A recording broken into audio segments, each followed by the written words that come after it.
Sandy in particular is curious about what's behind you there. So there's that and there's that, so that I could feel really prepared for doing the finished oil. 2 tones, 2 colors, and the ideal head and the ideal big planes. And really analyzing like this Randy Travis compared I was gonna say, that looks like Randy Travis. Yeah, this little head. Just I used the biggest forehead, brow plane, cheek plane, and then below, and then just marks for the eyes and mouth. And that's all right. So welcome everyone to Peggy's drawing and painting the head.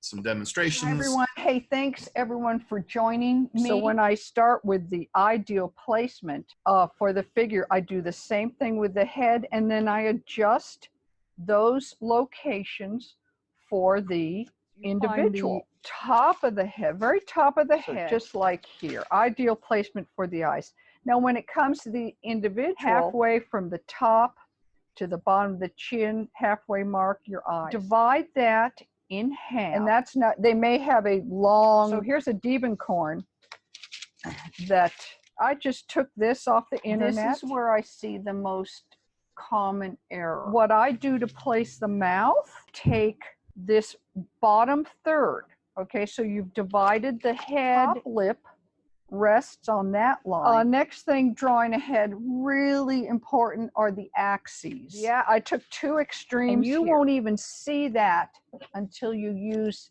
your mirror. Also shows you errors in color and value and drawing. Again, this is placement of features. Head was really more about how many color changes. Here, you can't see the axes lines I used because I painted over them, but they're there. Here, I just went for the bigger planes. These are in the forum. This is what our homework should look like. These are my simplest planes. I may use only these, or may develop a few more than just this onto this. But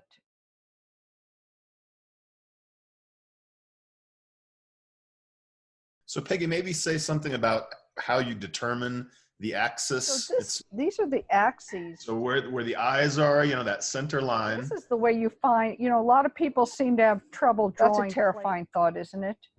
As we get older, ears get bigger and noses get bigger. Yikes. What? Hey.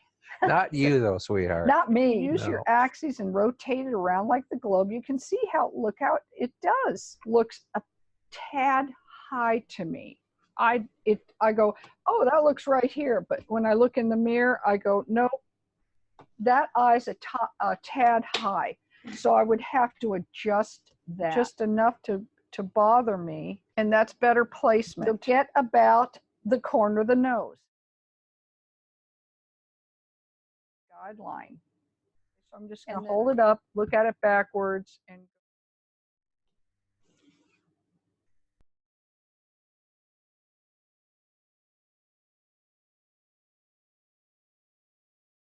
that's a real intuitive, just a quick.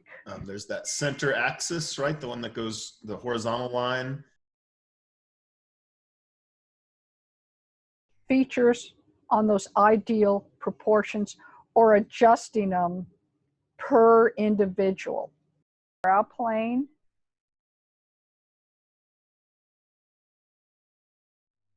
Peggy, can I share another? I've got another really simplified head. Yeah, that's the Asaro. Here's an example of just practicing. We're only going to work with the big averages, just like Robert Henry talked. All right, we'll see you guys on the Facebook page and see you here next week. See you next week. week. Hey, bye.